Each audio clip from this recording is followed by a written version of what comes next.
మీరు ప్రజాపతులైనా మళ్ళీ ఇంకో 2-3 నెలలైతే మళ్ళీ కూడా మీరు అందరూ ప్రజాపతులు కావాలి, అక్కడ కాదు ఇక్కడ కూర్చోవాలని చెప్పి ఆశిస్తున్న వాళ్ళు నేను ఒకరిని. ఏదైతే ఇప్పుడు వచ్చిన ప్రభుత్వంలో ప్రజాపాలన ఉంది కాబట్టి ముఖ్యంగా ప్రజాప్రతినిధులు ఉన్నటువంటి అధికారులు, హయ్యర్ అధికారులు అయితే ఎవరైతే మీకు రానటువంటి మీ కింద ఉన్నటువంటి అధికారులకు కూడా రేపటి నుంచి అన్ని శాఖల వాళ్ళు ఇన్స్ట్రక్షన్ ఇచ్చి కష్టంతో కాదు ఇష్టంతో పనిచేసుకున్నాం. దయచేసి నా పర్సనల్ అప్పీలు, ప్రతిసారి మేము రివ్యూ పెట్టి ప్రతిసారి మిమ్మల్ని మేమనడం అన్నది కాదు.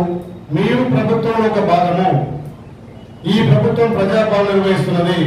మీకు ఎక్కడైనా ఇబ్బందులు అయితే ఇక్కడ గౌరవ ప్రజాప్రతినిధులుగా, గౌరవ ఎమ్మెల్యేగా, గౌరవ చైర్మన్ గా ప్రభుత్వం నుంచి కలెక్టర్ కానీ ఇక్కడ సీఓ కానీ మీకు అందుబాటులో అన్ని విధాలా ఎప్పటికప్పుడు పరిష్కరించాలని అనుకున్నాం. దయచేసి మీరు మీ పాత్ర గణనీయంగా ఉంటేనే ప్రభుత్వం ముందుకు పోతుంది. పనిచేయించడంలో మీరు బాధ్యత వహించాలి. కష్టంతో కాదు ఇష్టంతో పని చేసుకున్నాం. రేపటి నుంచి స్కూల్ స్టార్ట్ అవుతున్నాయి, వర్షాలు స్టార్ట్ అవుతున్నాయి, జబ్బులు స్టార్ట్ అవుతాయి. గ్రామాలలో పారిశుద్ధ్యం కానీ మిగతా అన్ని డిపార్ట్మెంట్ కూడా కోఆర్డినేట్ చేసుకొని యాదాద్రి భువనగిరి అంటే అభివృద్ధికి మారుపేరు. అక్కడ ప్రజాప్రతినిధులు అధికారులు కోఆర్డినేషన్ తోటి మంచిగా ముందుకు పోతుందని చెప్పి సంకేతం ఇవ్వాలి. ఉన్న జిల్లాలలో యాదాద్రి భువనగిరి జిల్లాకు మంచి పేరు తెస్తారని చెప్పి ఆశిస్తూ ఈ 5 సంవత్సరాలు లేకపోతే నిన్న మనం జరిగినటువంటి మా మధ్యలో మీ మధ్య ఏమన్నా కోఆర్డినేషన్ లేకున్నా ఇప్పటి నుంచి అన్నదమ్ముల లెక్క కలిసి నేను ఒక ఎమ్మెల్యేగా ప్రభుత్వం ఒక కార్యకర్తగా పనిచేయడానికి ముందుకొచ్చిన మీ సహాయ సహకారం ఖచ్చితంగా కావాలి. మా గౌరవ కలెక్టర్ చెప్తున్నా, మీరు ఈ వారం రోజులు అన్ని శాఖలతో రివ్యూ తీసుకోండి. అందరు అధికారులతో మా ఇష్టంతో పనిచేయమండి. ఎవరైనా పని చేయకపోతే ఖచ్చితంగా మీరు కూడా దుర్పాల్సిందే, యాక్షన్ తీసుకోవాల్సిందే. గతం ఎట్లయితే 10 సంవత్సరాల కింద పరిపాలనలో ఆ రకంగా పరిపాలన అంటే నేను మొన్నటి పరిపాలన తప్పుపడట్లేదు. కొంచెం మనసత్వంతో తెలంగాణ వచ్చిన జోషులు మేమే తెచ్చినామని చెప్పి కొంత అధికారులు అతుత్సాహంతో ప్రజాప్రతినిధుల మధ్యలో కోఆర్డినేషన్ లేక పని సగం కాలేదు. ఇప్పుడు పనిచేయడానికి రాజకీయ నాయకులక మేము ముందున్నాం. మీ అధికారులు కూడా అన్ని విధాలు మనం కోఆర్డినేట్ చేసుకుని అన్నదమ్ములక ఈ యాదాద్రి భువనగిరి జిల్లాకు మంచి పేరు తెస్తారని చెప్పి ఆశిస్తూ మీ అందరికీ మరొకసారి పేరు పేరున ప్రత్యేక ధన్యవాదాలు. ఒక మిత్రుడుగా, ఒక మీ తమ్ముడుగా నేను కష్టపడి పనిచేయడానికి ప్రభుత్వం నుంచి ఒప్పించి నిధులు ఇవ్వడానికి నేను పనిచేయడానికి రెడీ ఉన్నా. మీకు ఏ ఇబ్బంది ఉన్నా, మీకు ఏ సమస్య ఉన్నా మీ సలహాలు సూచనలు మా దృష్టి కానీ కలెక్టర్ దృష్టి కానీ చైర్మన్ దృష్టి తీసుకొచ్చి ఇక్కడ ఆలయం భువనగిరి మిగతా ఉన్నటువంటి యాదాద్రి భువనగిరి జిల్లా అంటే అభివృద్ధికి మారిపోయారు, ఐక్యతకు మారిపోయారు తెస్తారని చెప్పి ఆశిస్తూ మా ఎమ్మెల్యే మొన్న ఇళ్ళకి అన్నాడు. అయిపోలేదు, ఇది మీకు ఆరంభమే. రేపు మీరు అక్కడ కాదు ఇక్కడ కూర్చునే వాళ్ళు కావాలని చెప్పి ఆశిస్తూ రేపు అందరూ కూడా మంచి మెజారిటీ తోటి మళ్ళీ మీరు ప్రజాప్రతినిధులు అవుతారని భావిస్తూ ఈ వచ్చిన ప్రతి అందరికీ కూడా పేరు పేరు ధన్యవాదాలు. Thank you. సభకు ఈ ఎడ్యుకేషన్ మీద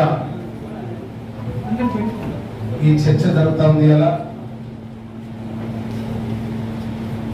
గౌరవ మన ముఖ్యమంత్రి వర్యులు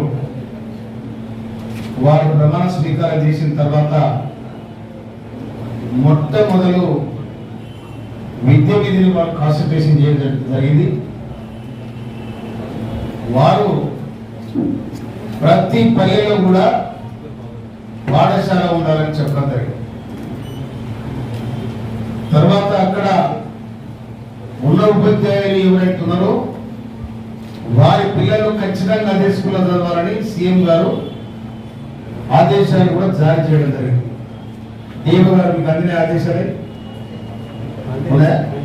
అదే కనుక ఉపాధ్యాయులను మనము అగౌరవపరచడం కాదు.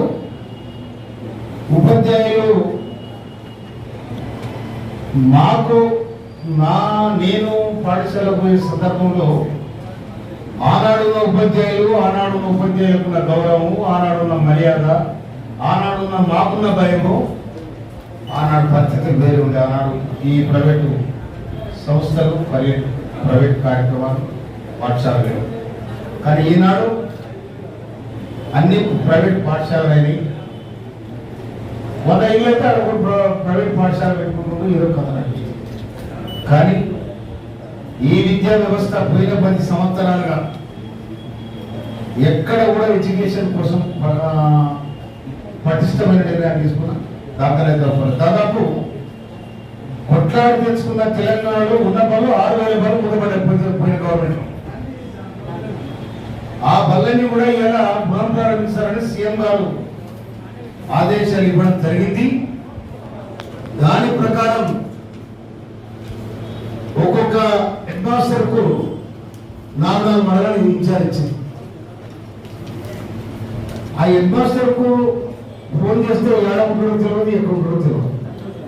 ఆయన ఎన్ని ఇన్ఛార్జ్, ఆయన కూడా మన ఇల్లు కూడా 50% పేమెంట్ కూడా వస్తున్నాడు.